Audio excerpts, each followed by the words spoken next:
வணக்கம். இப்போதான் மனிதர்கள் படம் பார்த்துட்டு வரேன். ராம்குமார் டைரக்ட் பண்ணியிருக்காரு. வர 30ஆம் தேதி வந்து படம் தியேட்டர் ரிலீஸ் ஆகுது, மே 30. இந்த படம் வந்து எனக்கு ரொம்ப பிடிச்சிருக்கு. ஏன்னா வந்து ஒரு புதுசான ஒரு அட்டம்ப்ட்ல இருக்கு. எல்லாம் ஃப்ரெண்ட்ஸுங்க எல்லாருமே ஜாலியாக வெளியே போகிற இடத்துல சந்தோஷமாக ஹாப்பினிங்காக இருந்துட்டு தான் வீட்டு வந்து சேருவோம். அதே ஒரு ட்ராஜடியாக இருந்ததுன்னா அது எப்படி ரியாக்ட் பண்ணுறாங்க அப்படின்ற ஒரு விஷயம் தான் இந்த கதைக்குள்ளே இருக்குது. ரொம்ப இன்ட்ரெஸ்டிங்காக எந்த இடத்துலையும் போர் அடிக்காமல் இப்படி கொண்டு போனது, அதுவும் ஃபுல் நைட்டு ரொம்ப கஷ்டப்பட்டு இந்த படம் எடுத்திருக்காங்க. நல்ல ஒரு மழை அது இதுன்னு. இந்த படம் தியேட்டர் ரிலீஸ் ஆனால் தயவு செஞ்சு வந்து சப்போர்ட் பண்ணுங்க. ஏன்னா இந்த மாதிரி இயக்குநர்களை சப்போர்ட் பண்ணாதான் மற்றவங்களுக்கும் இந்த மாதிரி படங்களை எடுக்கணும்னு தோணும். எல்லாம் வருவாங்க.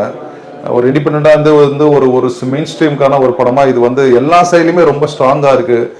மியூசிக்கு, சவுண்டு, எஃபெக்ட்ஸு, கேமரா, எடிட்டிங்கு எல்லா சைடுமே ரொம்ப சூப்பராக வந்து ஒரு மெயின் ஸ்ட்ரீம் படமாக வந்து இதை வந்து ஒர்க் பண்ணியிருக்காங்க. இந்த டீமுக்கு வந்து என்னோட பெரிய வாழ்த்துக்கள். மக்கள் வந்து கட்டாயமாக வந்து தியேட்டரில் இந்த படத்தை பார்க்கணும், பெரிய சப்போர்ட் பண்ணணும். நன்றி, வணக்கம்.